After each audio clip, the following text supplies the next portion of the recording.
Hi ಪೃಥುಮಾ. ಆ ಪ್ರಾಡಕ್ಟಾ? ನಾನು reels ನೋಡಿದೆ. ನನಗೂ ಗೊತ್ತಾಗ್ತಲ್ಲ ಜೆನ್ಯೂನಾ ಫೇಕಾ ಅಂತ. ಒಂದು ಕೆಲಸ ಮಾಡು, ಇವಾಗ ನಿನ್ನ ಮನೆಗೆ ಬಾ, ನಾನು ನನ್ನ ಗಂಡ ಹತ್ರ ಕಾಸು ಇಸ್ಕೊಳ್ತೀನಿ, ಆರ್ಡರ್ ಮಾಡಿ ನೋಡೋಣ. Okay bye. ಬೇಬಿ ಬೋ, ನಂಗೆ ಸ್ವಲ್ಪ ಕಾಸು ಕೊಡು. ಏನಕ್ಕೆ? ನಾನು ಇನ್ಸ್ಟಾಗ್ರಾಮಲ್ಲಿ ಒಂದು ಪ್ರಾಡಕ್ಟ್ ನೋಡಿದ್ದೀನಿ, ಅದನ್ನು ಆರ್ಡರ್ ಮಾಡಿ ನೋಡೋಣ ಅಂತ. ಇವಾಗ ಸುಮಾರು ಕಡೆ ಫೇಕ್ ಪ್ರಮೋಷನ್ಸ್ ನಡೀತಿದೆ. ಆ ಪ್ರಾಡಕ್ಟ್ ಜೆನ್ಯೂನಾ ಫೇಕ್ ಅಂತ ಹೆಂಗೆ ನಡೀತೀಯಾ? ಅದಕ್ಕೆ ಆರ್ಡರ್ ಮಾಡಿ ಮನೆಗೆ ಬರುತ್ತಲ್ಲ, ಅವಾಗ ಓಪನ್ ಮಾಡಿ ಚೆಕ್ ಮಾಡ್ತೀನಿ. ನೀನಂತ ಲೂಸ್ ನಾನು ಎಲ್ಲೂ ನೋಡೇ ಇಲ್ಲ. ಆ ಪ್ರಾಡಕ್ಟ್ ಮನೆಗೆ ಬಂದ್ಬಿಟ್ಮೇಲೆ ಅದು ಫೇಕ್ ಅಂತ ಗೊತ್ತಾರೆ, ಅವಾಗೇನು ಮಾಡ್ತೀಯಾ?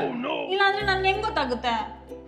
ಇವಾಗ ನಿಂಗೆ ಯಾವ ಪ್ರಾಡಕ್ಟ್ ಬೇಕೋ ಇದು. ನಿಮಗೆ ಯಾವ ಪ್ರಾಡಕ್ಟ್ ಬೇಕೋ ಆ ಪ್ರಾಡಕ್ಟ್ ಶೇರ್ ಬಟನ್ ಮೇಲೆ ಕ್ಲಿಕ್ ಮಾಡಿ ಫ್ಲಾಶ್ AI ಆ್ಯಪ್ಗೆ ಸೆಂಡ್ ಮಾಡ್ಕೊಳ್ಳಿ. ಈ ಆ್ಯಪ್ ವಿಡಿಯೋಲಿರೋ ಪ್ರಾಡಕ್ಟ್ನ ಅನಲೈಸ್ ಮಾಡಿ ಎಲ್ಲ ಡೀಟೇಲ್ಸ್ ತೋರಿಸುತ್ತೆ. ಅಷ್ಟೇ ಇಲ್ಲ, ಪಾಸಿಟಿವ್ ಮತ್ತೆ ನೆಗೆಟಿವ್ ಕೂಡ ತೋರಿಸುತ್ತೆ. ಯೂಟ್ಯೂಬ್, ರೆಡಿಟ್ ಕಮೆಂಟ್ಸ್ನೆಲ್ಲ ಫಿಲ್ಟರ್ ಮಾಡಿ ರಿವ್ಯೂಸ್ ಕೂಡ ತೋರಿಸುತ್ತೆ. ಇದರಲ್ಲಿ ಮೋಸ್ಟ್ ಇಂಪಾರ್ಟೆಂಟ್ ಏನಂದ್ರೆ ಎಲ್ಲ ಸ್ಟೋರ್ ಬೆಸ್ಟ್ ಪ್ರೈಸಸ್ನು ಒಂದೇ ಕಡೆನೇ ತೋರಿಸುತ್ತೆ.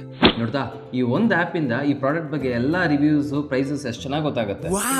ವಾವ್, ಎಷ್ಟು ಟೈಮ್ ಸೇವ್ ಆಯ್ತಲ್ಲ. ನನ್ನ ಕಾಸು ಎಷ್ಟು ಸೇವ್ ಆಯ್ತಪ್ಪ. ಏನೋ ಏನಿಲ್ಲ, ನೀನು ನೋಡ್ಕೊ.